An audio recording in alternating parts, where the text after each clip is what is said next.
ፍቅር ትሰጣታለህ። ወቀን ዛሬ 5ኛ ቀናችን ነው። ምንም ነገር ከመጀመሪያ በፊት አጎቴ የሰጠኝን መጽሐፍ ማንበብ እንዳለብኝ ወሰንኩና መጽሐፉን ገለጥኩት። ማውጫው ላይ ሄድኩና ከፍቅረኛ ጋር ጤናማ የወሲብ ግንኙነት ለመመስረት የሚረዱ ዘዴዎች የሚለውን ርዕስ ተከትዬ ወደዚያው ገጽ አቀናው። ከፍቅረኛ ጋር ወሲብ ለመፈጸም አትንገብገብ። ከፍቅር ይልቅ ለወሲብ የምትፈልጋት ከመሰላት ላንተ ያላት ስሜት ይቀንሳል። ስለዚህ ታግስ። ከጉንጯና ግንባሯ ውጪ ከንፈሯ ላይም በፍጹም ጉባ አትበል። ለመሳሳሙም ሆነ ለመዋሰቡ ቢያንስ የ6 ወር ጊዜ ስጣት። እመነኝ ያልኩን ካደረግ የኔ ውድ ከስሜት ይልቅ ፍቅርን ማስበለጥ ገዝቶኛል ብላ የፍቅር ሙገሳ ትቸርሃለች ይላል።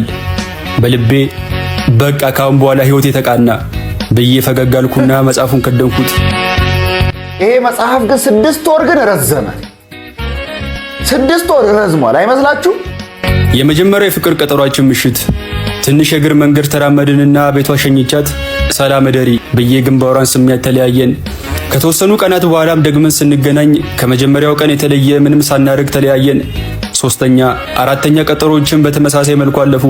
5ኛ የቀጠሯችን ምሽት ወይን እየጠጣን ነበር። የተቀመጠችበትን ወንበር ወደ እኔ ሰባ ተጠጋችና ደረቴ ላይ ልጥፍ አለች። ሁኔታዋ አላማረኝም፣ ሞቅ ብሏታል። የወይን ብርጭቋን ጠረጴዛው ላይ አስቀምጣ በለስላሳ መዳፎቿ ጉንጬን እየዳበሰች ወደ ከንፈሬ መጠጋት ጀመረች። ውስጤ ሳማት የሚል ሐሳብ ቢመጣብኝም መጽሐፉ ላይ ያነበብኩት ስትራቴጂ እንዳይጨናገፍ በማሰብ ወደ ኋላ ፈገፈኩ። ሪጀክት አረካት።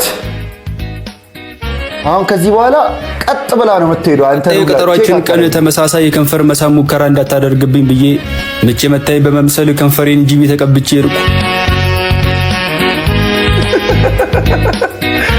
የመሳም ሽሽት።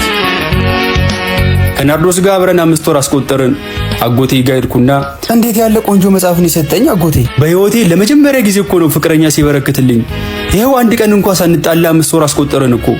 5 ወር አይደለም ገና 5 ዓመት ታስቆጥራላችሁ። ብቻ መጽሐፉ የሚልህን ዝም ብለህ ተከተል አለኝ። አረ በደንብ እከተላለሁ። ለ6 ወር ምንም እንዳታረግ ነው የሚለው። ይሄው ምንም ሳላረግ 5 ወር ሞልቶኛል። 1 ወር እንደቀረችኝ እሷንም እንደምንም ጨርሳታለሁ አልኩት። ታምር እኮ ነው እባክህ፣ ሰራለት ማለት ነው። የሆነ ቀን ምሽት ክፍሌ ጋደም ብዬ አጎቴ የሰጠኝን መጽሐፍ እያነበብኩ ነበር። ድንገት ናርዶስ ስስ ቢጃማ አድርጋ መኝታ ክፍሌ ገባች። የሆነ ስሜት ወረረኝ። ቀስ እያለች ወደ አልጋው ተጠጋች። የማነበውን መጽሐፍ ከደንኩትና ከአልጋው ላይ ወርጄ ቆምኩ። የሽቶዋ መዓዛ ያውዳል። የተቀባቸው ሊፕስቲክ ያምራል። ከንፈሯን ነከስ አረገችውና ሁለት እጆቿን ትከሻዬ ላይ ጣል አረገቻቸው። እኔም የኔ ውድ አየሩ ቀዝቃዛ ነው ብርድ እንዳይመታሽ በየሳጥኑ ላይ የነበረውን ፎጣ ትከሻዋ ላይ ጣል አረኩላትና ወደ ንባቤ ተመለስኩ።